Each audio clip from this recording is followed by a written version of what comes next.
At Sprint, our priority is keeping our customers, employees, and communities safe. During these uncertain times, get the great service you expect without leaving the safety of your home. Shop at Sprint.com for our best new phone deals, like the amazing iPhone 11. Lease it for just $15 a month when you switch. Stay healthy and go to Sprint.com today. iPhone 11 64 gigabyte, $15 per month after 14/17 monthly credit. Apply within 2 bills. Requires new line of service, 18-month lease, and approved credit. If you cancel early, remaining balance due. Offering coverage not available everywhere. $30 activation fee, taxes, and restrictions apply.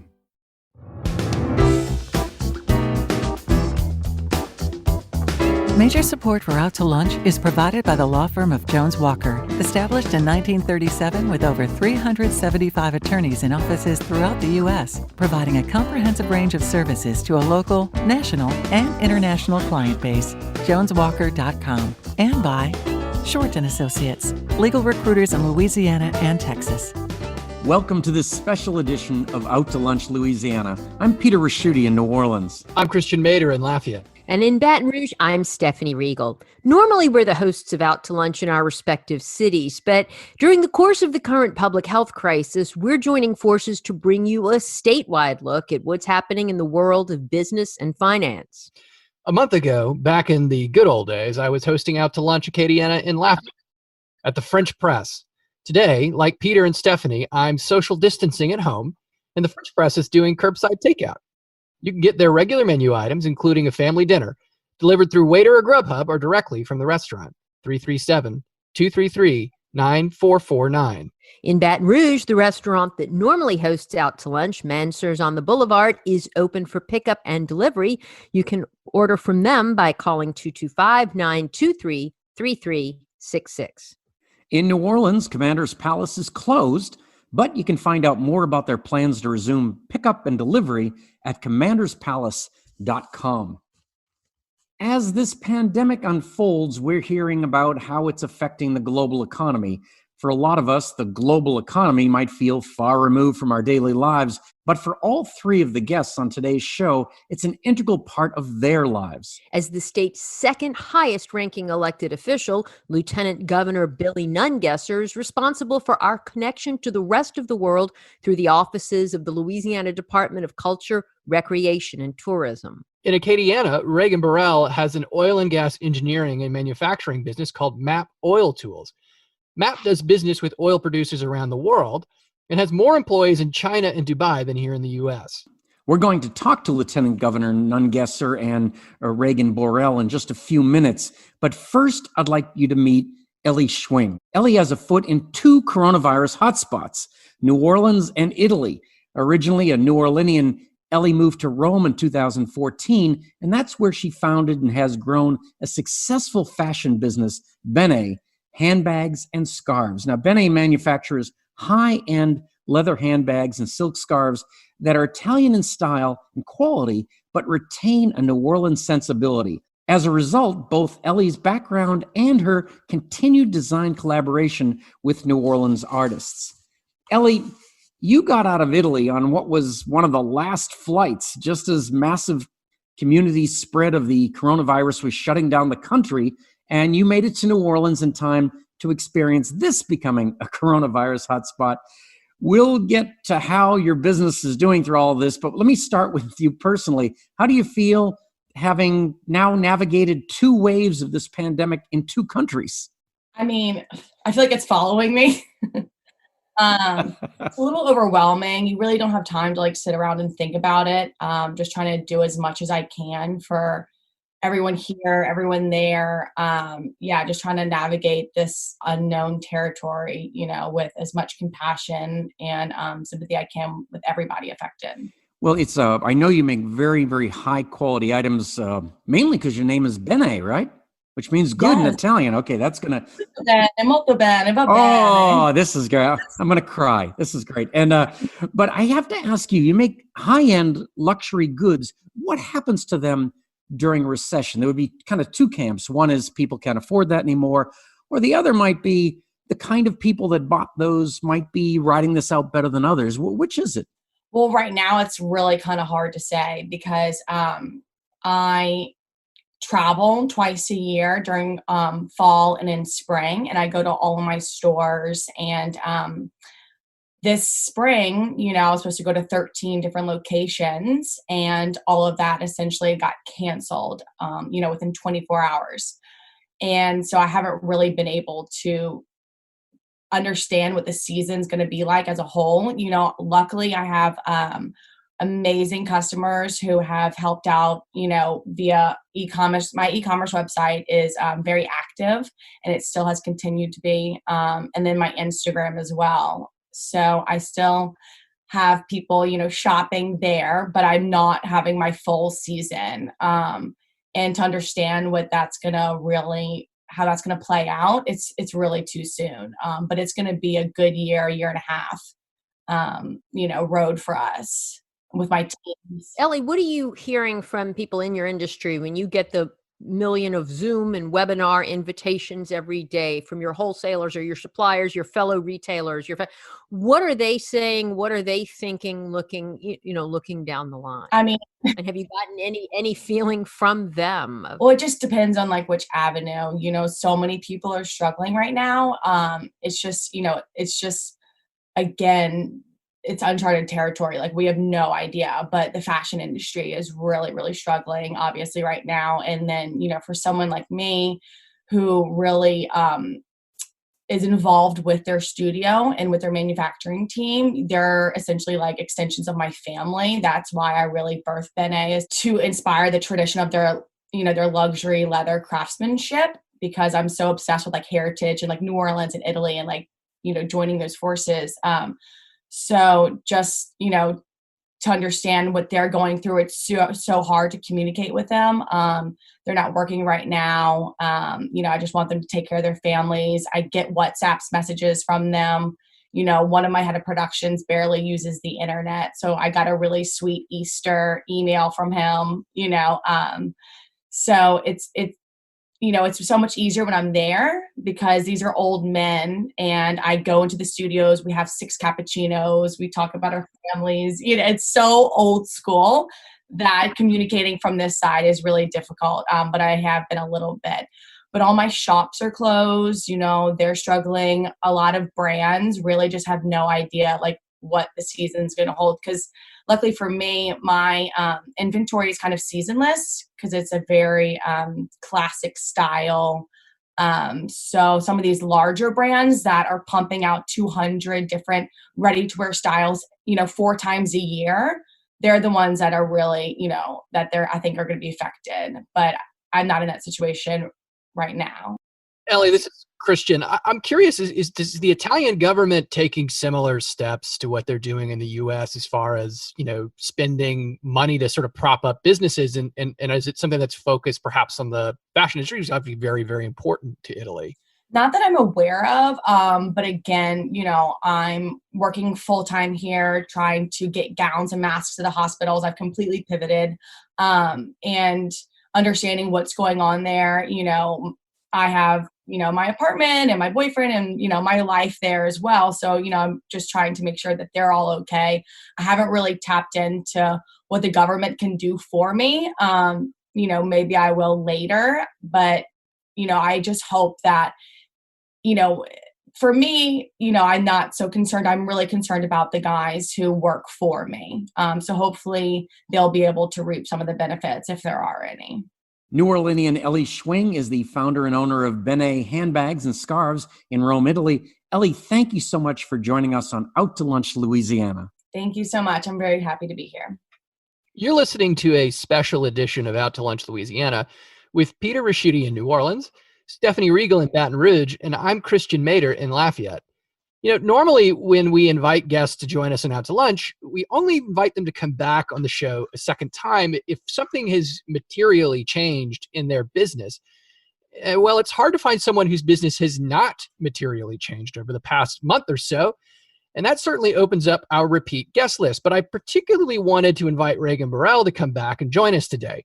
The last time we spoke, which was at the end of 2019, Reagan told us about her company, Map Oil Tools, which manufactures specialized drilling equipment for oil and gas production.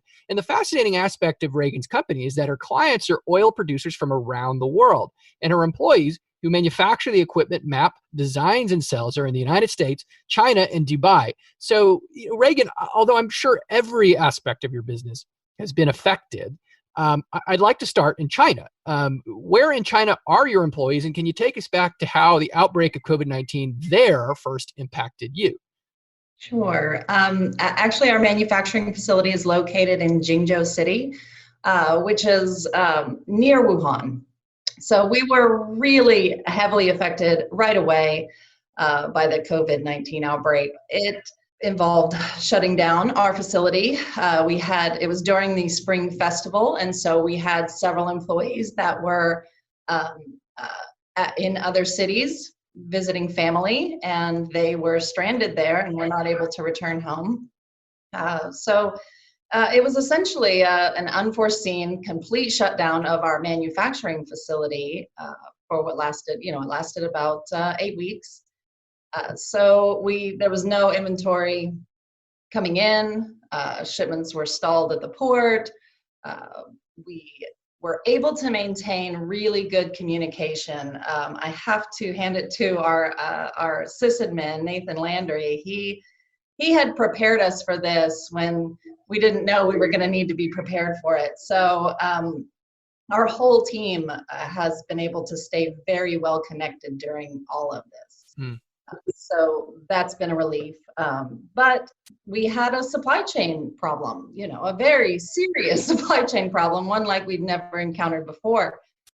What we did, of course, making sure that the team in China had the resources that they need, making sure that everyone was able to stay in. After about 4 weeks, we started to hear good things from the team there. They were spending more time with their families. They were reading more books. They were connecting with customers a little bit more. But really, they started to enjoy the birds coming back and things like that. It was the reduction in pollution. I have to say, I started to hear a lot more positivity out of that team after about 4 weeks of shutdown. It was hard for us financially to have that disruption in our supply chain.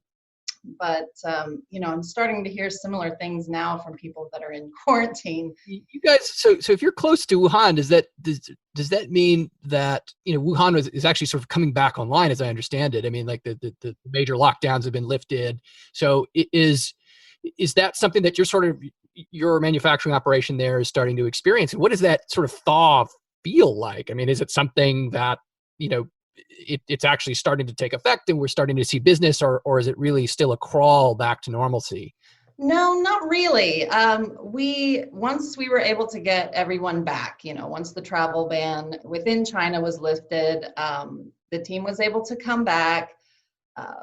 We had to apply for approval to get our operations up and running again. We had to put in a lot of safety protocols that we didn't have before, of course, masks and taking temperatures and things of that nature.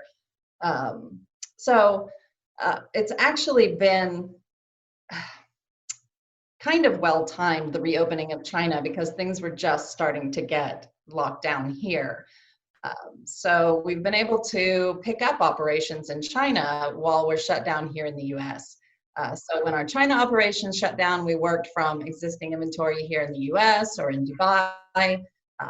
We sourced components locally in both places, so we could keep supplying our customers with the tools that we had committed to.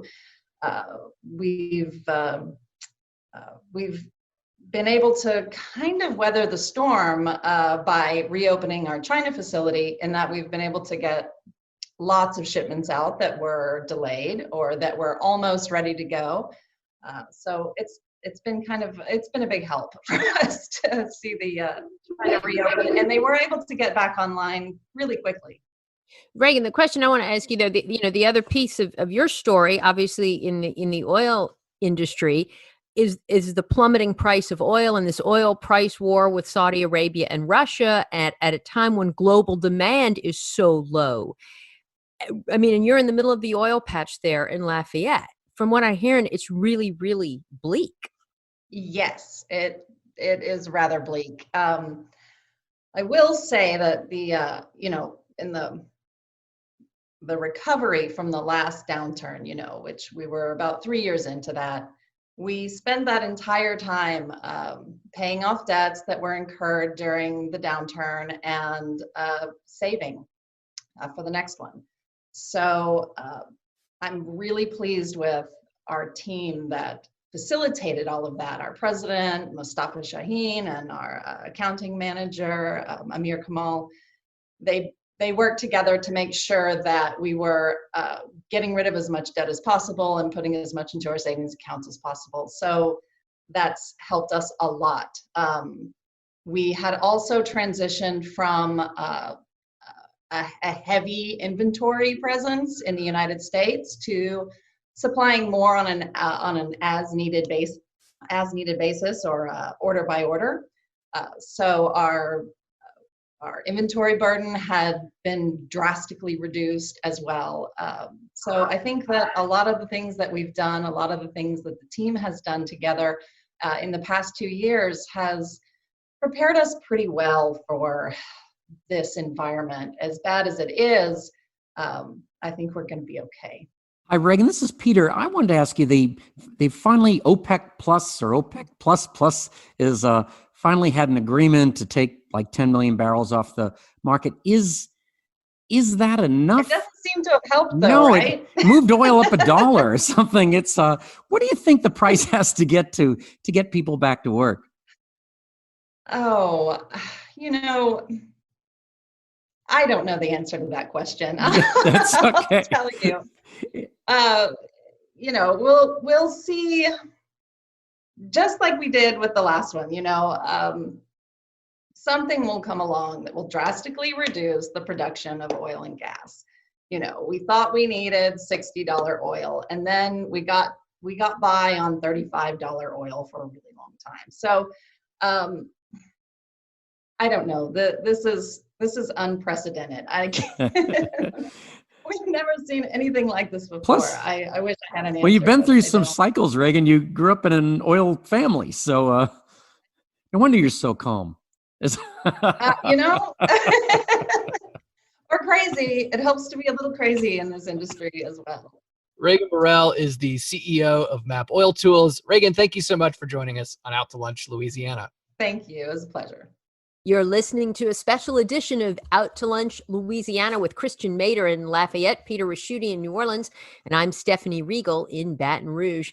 Usually when people travel, they go somewhere because they're attracted by something specific, Disney World, the beach, or the Eiffel Tower. But with the exception of the French Quarter in New Orleans, there is no obvious tourist attraction in Louisiana. And yet in 2019, an estimated 51 million tourists came to our state and spent nearly $20 billion. That's billion with a B. And the reason people come here is to experience what for us is everyday life, our food, our music, our outdoors, our Southern hospitality. And so it's fitting that one of our most senior elected state representatives, no less than the lieutenant governor, is responsible for all of these elements of our life, grouped together under the title of the Louisiana Department of Culture, Recreation, and Tourism.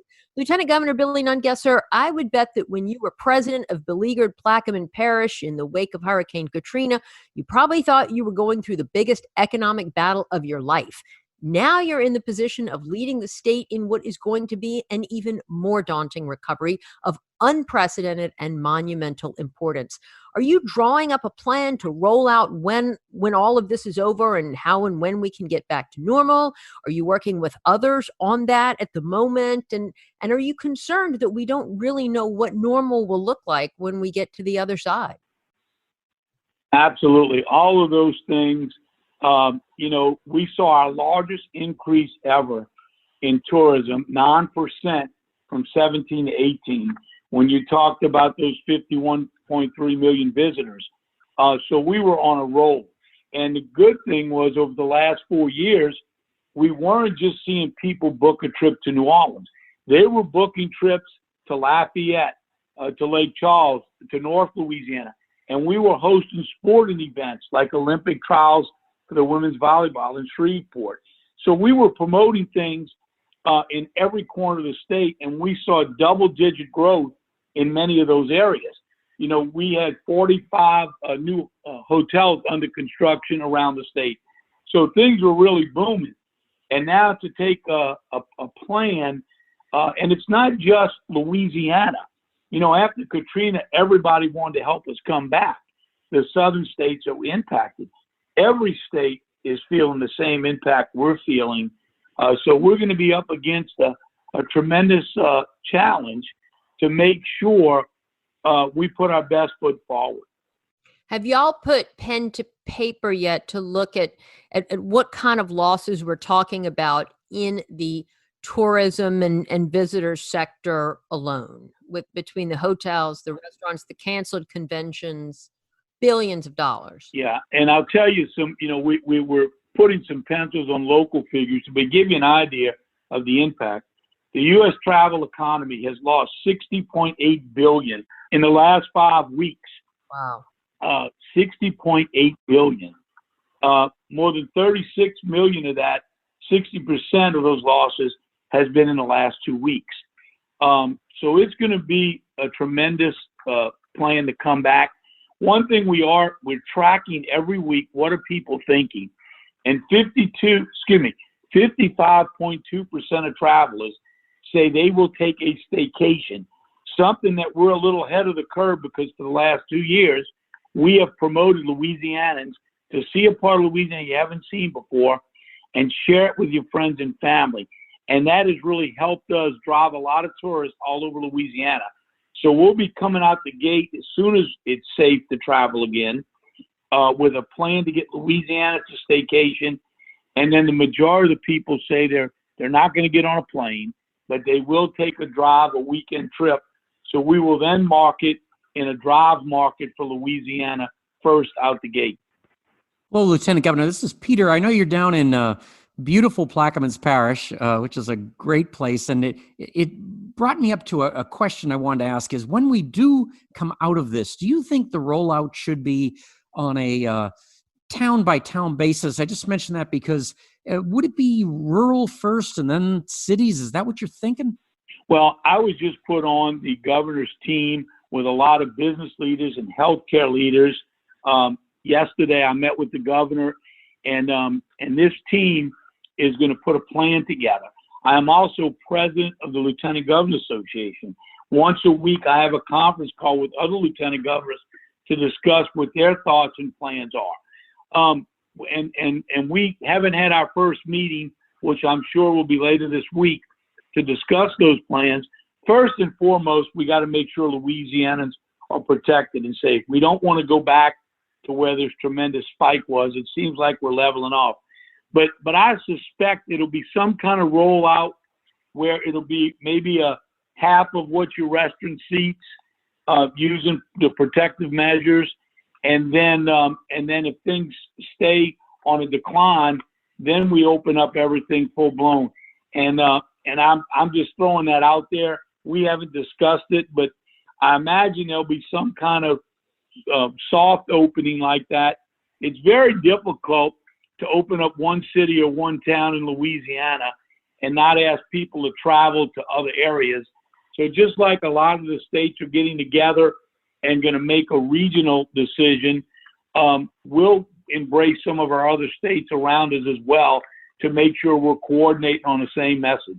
Lieutenant Governor, this is Christian over in Lafayette. So I would suspect as we begin to feel like the curve is flattening or life could return to normal, there's going to be an immense amount of pressure on y'all to really open up the taps and allow life to go back to normal, especially for business owners, right, who are really hurt. And I get emails about this all the time. And early on, I think there was kind of the opposite, like the sense of let's not move too fast, right, to lock everything down. So, I mean, how do you feel about the level of caution we're going to have to move into this next period? I mean, people are really going to want to go back to work fast. Yeah, and we're going to have to really make sure we listen to those health experts because we don't want to have, for lack of a better word, a relapse.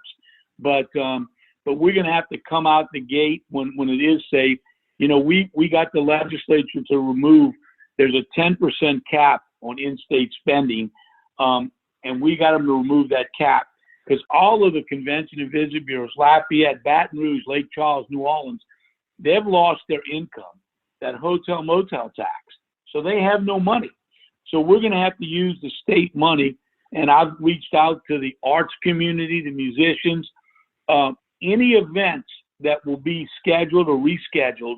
When we come out the gate, we're going to put dollars behind those to make sure where it may normally be a small event in the city, where we get Louisianans all over the state to come and support, take a weekend staycation, so we can really come out the gate and see some strong numbers, whether it's small events or conferences, and just get people to go spend a weekend in the city in Louisiana they haven't seen before. And Lieutenant Governor, all of that makes good sense, and you can even envision, a scenario where that's very plausible, just a couple of months down the line. But I mean, do you realistically see where people are going to go to Jazz Fest or French Quarter Fest or even pack into Tiger Stadium or the Mercedes-Benz Superdome for football season in just 4 or 5 months from now?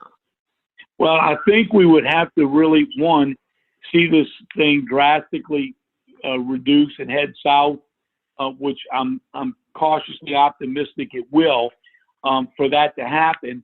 And then maybe through the health officials, there may be some protective measures of people going to large events. But you're right. It's very, and all the data says it's one thing to have an event. It's another thing for people to feel safe to go to it. So without some kind of immediate test or vaccine, that's going to be a challenge. In our surveys, and the national tourism folks are surveying every week, what are people thinking? And, it's down 49% of people that will get on an airplane. They also said they will avoid large conventions and crowds. So if people aren't willing to go out and go, there's no sense in having an event.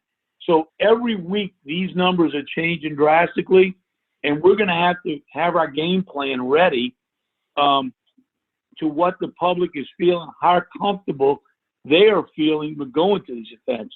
Because there's one thing worse than having a nice event and is having nobody show up for it as well. So we want to make sure the public feels safe going to whatever size events we are going to promote. But I think the staycation right out the bat is going to help local restaurants, bed and breakfasts, all the tourist attractions and shops in all those cities all over Louisiana, at least get back making some money.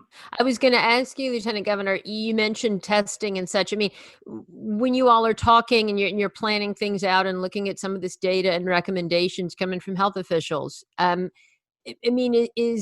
people talking about a scenario where you would actually have to get tested or your temperature taken or a blood test before you could be admitted into an arena or a dome for a concert or an event?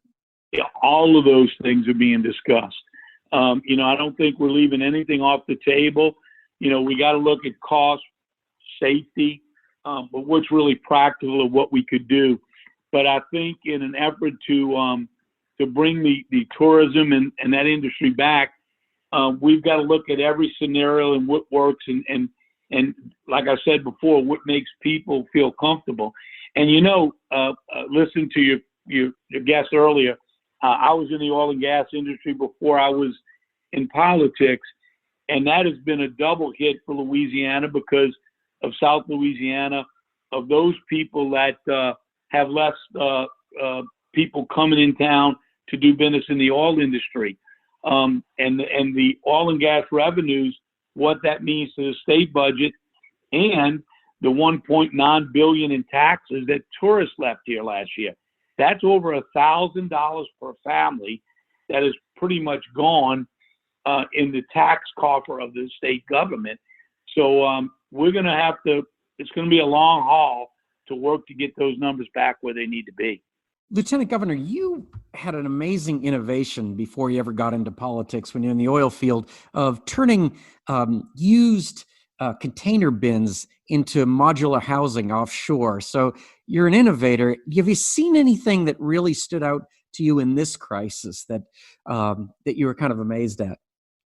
I was really taken back to walk into the New Orleans Convention Center and see the incredible job, how quickly they set up those modular rooms, organized with check-in counters, and just an incredible operation set up in a matter of days to with the thought that we would have 1,000 people in there by now, and how quickly they were able to put that professionally together, individual hospital rooms right there in the New Orleans Convention Center.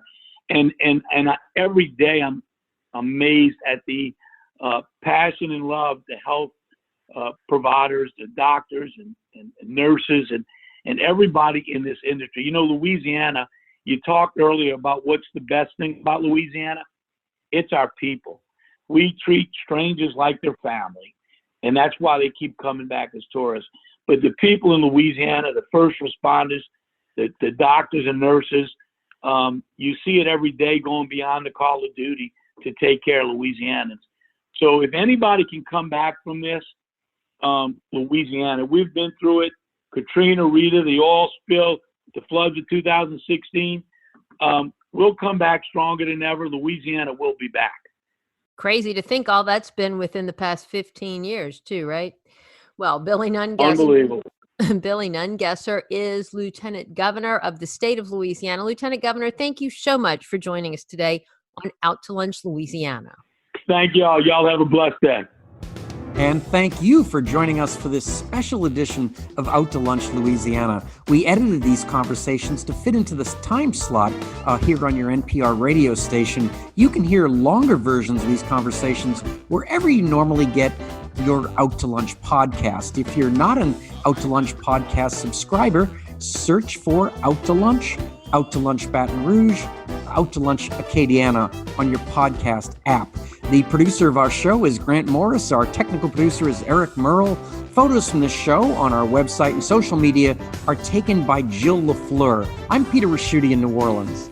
I'm Stephanie Riegel in Baton Rouge. And I'm Christian Mader in Lafayette. We'll see you back here next week for more Out to Lunch Louisiana.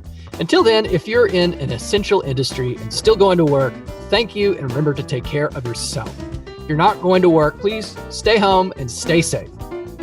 Mitchell Foreman wrote and performs all the music on Out to Lunch. You can hear Mitchell's music anywhere great jazz is sold or streamed, and at mitchellforeman.com. Major support for Out to Lunch is provided by the law firm of Jones Walker, established in 1937 with over 375 attorneys in offices throughout the U.S., providing a comprehensive range of services to a local, national, and international client base. JonesWalker.com. And by Short & Associates, legal recruiters in Louisiana and Texas.